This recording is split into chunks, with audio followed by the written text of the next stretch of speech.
For the Climate Discussion Nexus, I'm John Robson, with the latest readout video from our Wednesday Wake Up email newsletter. And this week, it's a video about a video, at least to start off, because our first newsletter item was about a talk by Mark Mills of the Manhattan Institute about the green transition.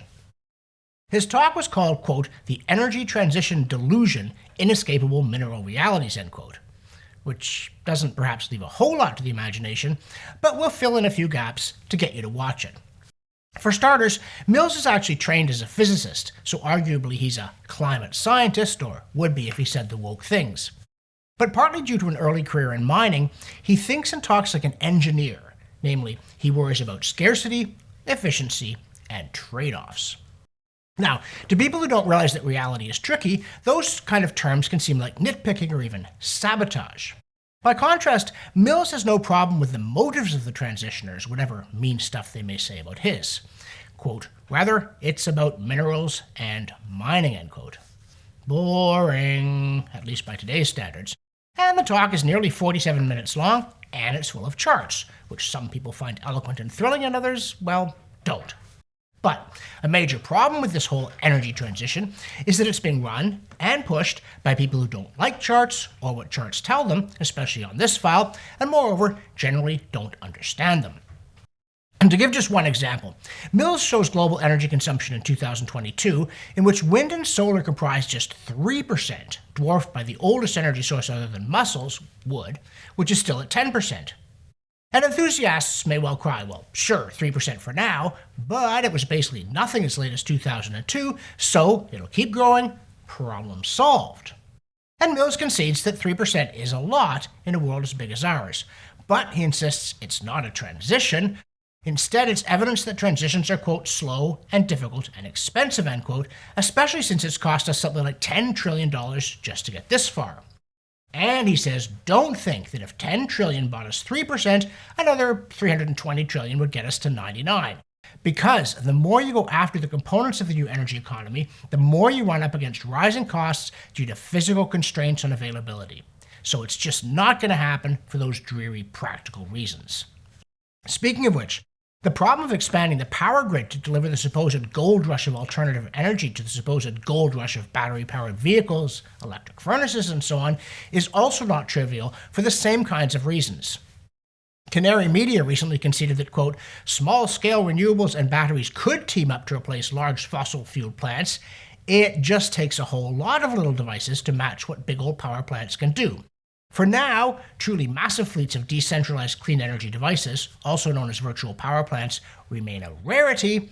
The clean energy industry needs to deliver more proof that decentralized energy can provide reliable, clean energy on a large scale, end quote. Oh, just that? An opinion piece by Steve Malloy in the Wall Street Journal noted that, quote, net zero and its corollary, the energy transition, are talked about so often and so loosely that many take them for granted as worthy goals that could be accomplished with greater buy-in from political and business leaders. But 2 new reports from the utility industry should put an end to such loose talk. In September, the Electric Power Research Institute, the research arm of the U.S. electric utility industry, released a report titled Net Zero 2050, U.S. Economy-Wide Deep Decarbonization Scenario Analysis, end quote. And apparently this document points out that even on the generation side, net zero is a pipe dream. As for the grid, quote, how a net zero grid could be built and function would be an issue worth studying if it were possible in the first place, but it simply isn't. And then Malloy says, quote, the curious thing about the report is that it has remained largely an EPRI secret, end quote. And it's actually not that curious. People don't want to know about it. Or about the other report, quote, 2022 Long-Term Reliability Assessment from the North American Electric Reliability Corporation, a government-certified grid reliability and standard-setting group, end quote, that, quote, concluded that fossil fuel plants are being removed from the grid too fast to meet continuing electricity demand, and that is putting most of the country at risk of grid failure and blackouts during extreme weather, end quote.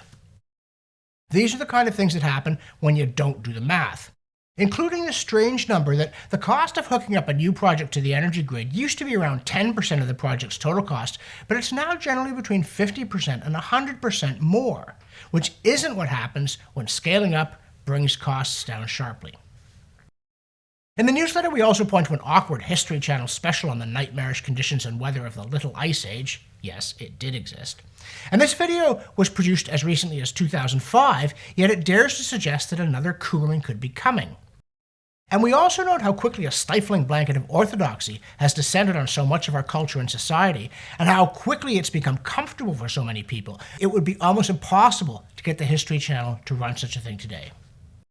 In the newsletter, we also say it's awkward that so many activists who claim to be following the science keep writing things like, quote, "New IPCC report shows the climate time bomb is ticking," says UN Secretary General Antonio Guterres.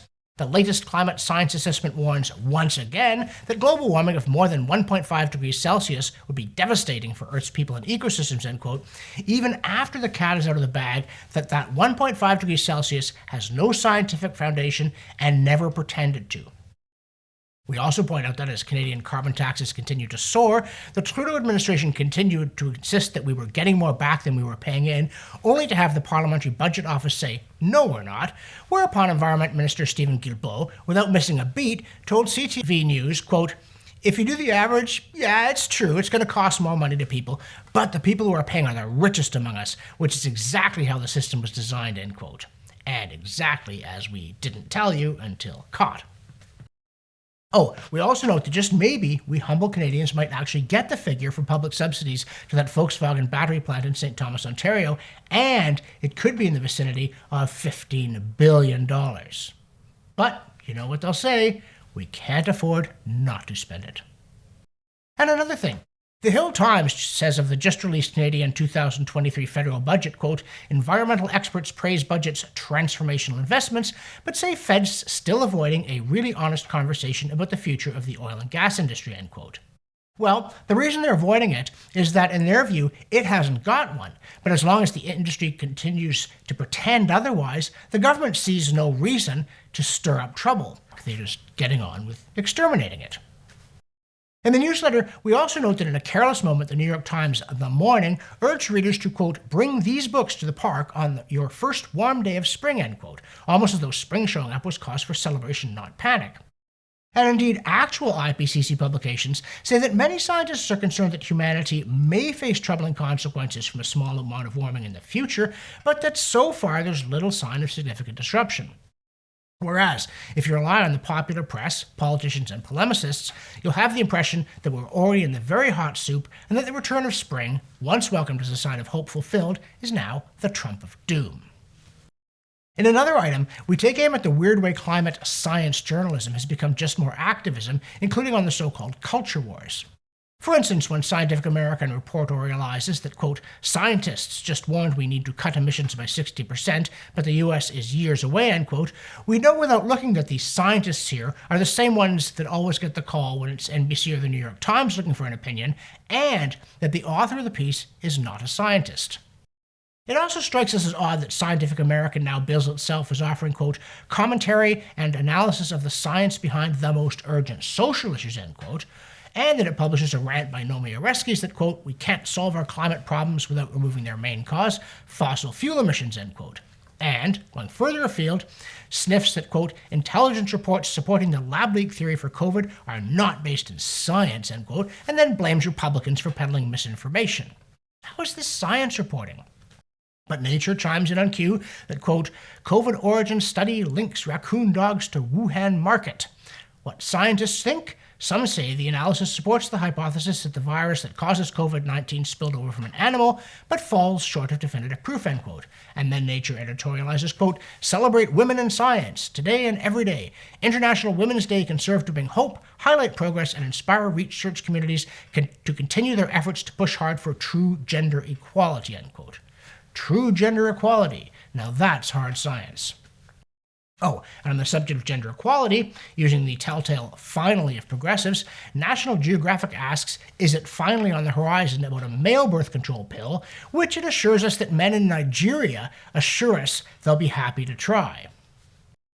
Roger Pilkey Jr. recently raised an alarm, or tried to, about scientists who cash in on the green energy subsidy gold rush after helping create the panic or even the actual subsidy legislation, while insisting that anyone who's getting money from oil companies is a venal horror. But the corruption goes far deeper than that. Venerable, ostensibly balanced science publications are increasingly houses of woke whose science reporting is, in the worst sense of that term, political. And it's also unreliable. Consider the fact that California's weather woes continue, which actually isn't surprising if you know that the Golden State has had extreme weather as far back as anyone can remember and as far back as anyone can tell, and then some. But NBC declares that, quote, California's unexpected siege of wet weather after years of drought also included February blizzards powered by Arctic air, end quote. Didn't they know it rains in Southern California? No, they didn't, because they believed the climate alarmist claptrap about never-ending drought and failed to do the research that would help readers prepare for what really happened and was really rather predictably going to happen because it's always happened. For instance, in the 1951 Nero Wolfe mystery Murder by the Book, protagonist Archie Goodman goes to California and there's a running gag about how he gets rained on nonstop. And as we've noted in this newsletter and in these videos before, historical accounts from the 19th century portray a comically awful alternation of apocalyptic drought and apocalyptic flooding in California. So, you'd think that people who live there, people who report on the place, and people who have administrative and political responsibility would know about it. But apparently not. Instead, they're really convinced that climate is simple, linear, and on fire due to human arson. And then the press babbles on about these newly trendy atmospheric rivers instead of taking the authorities to task for failing to build infrastructure suitable to the typical weather they have out there. In the newsletter, we also continue our Cool Climate Data series by visiting the Rutgers University Snow Lab, which provides easy-to-navigate records of Northern Hemisphere snow cover. And among other things, these records confirm that yes, spring snow cover in the Northern Hemisphere is down compared to the 1970s, but fall and winter snow cover is up. It's the sort of real-world data that puts a stop to chatter about how it just doesn't snow like it used to, or at least should put a stop to it. And on the subject of data, we note that the IPCC recently published something called the Synthesis Report of the Sixth Assessment Report. And we want to grant here that around 1990, the IPCC was a recognizable group of experts who put out relatively short scientific summaries that credibly represented the best available knowledge, however politicians and journalists then massaged it. But 30-plus years on, as government entities tend to, it has ballooned into a massive, out-of-control bureaucracy consisting of many different and ever-expanding groups that don't talk to one another, and with thousands of agenda-driven academics who've attached themselves to every available surface, whether or not they have relevant qualifications. It's a classic piece of capture of a bureaucratic organization. And here Roger Pielke Jr. works through one clear example of how deep the rot is. Starting with a 2019 paper that asserted that the fraction of tropical cyclones exhibiting intense, that's Category 3 or higher winds, had trended upward in all regions globally. But an alert reader noticed an error in the math, and then the authors published a correction, as they should, showing that the trends were too small to be statistically significant in all but 2 of the regions they examined. The IPCC Sixth Assessment Report discussed this issue in Chapter 11 of the Working Group 1 report, which we have previously quoted. But they relied on the flawed original results and ignored the correction, and then it got worse. In the Chapter 11 summary, they said, it is likely that the global proportion of Category 3 to 5 tropical cyclone instances has increased over the past 4 decades, end quote. But then, the summary for policymakers turned instances to occurrences, making it sound like entire hurricanes were getting stronger, not just their worst moments. Then, the authors of the synthesis report grabbed hold of the inaccurate summary and made it worse by inventing a claim out of nowhere. Quote, evidence of observed changes in extremes such as heat waves, heavy precipitation, droughts, and tropical cyclones, and in particular their attribution to human influence, has strengthened since AR5, end quote. But that business about attribution to human influence was invented out of whole cloth. And here Pielke Jr. only says, quote, I come to the conclusion that the IPCC needs reform. Mistakes can creep into massive assessments, to be sure, but the failures I document below are absolutely unacceptable, end quote. We go a bit further. We say that when these mistakes creep in from the same direction over and over again, it's a toxic mix of dishonesty and carelessness due to activists with axes to grind. And if the IPCC doesn't retract these errors, kick out the clowns responsible, and notify world leaders of the correction, you are entirely justified in treating it as a circus from here on out. Finally, in the newsletter from the CO2science.org archive, we look at a paper asking whether an apparent increase in hurricanes is simply due to better observations, and yep, it sure looks that way. For the Climate Discussion Nexus, I'm John Robson, and I'm not blown away by the IPCC.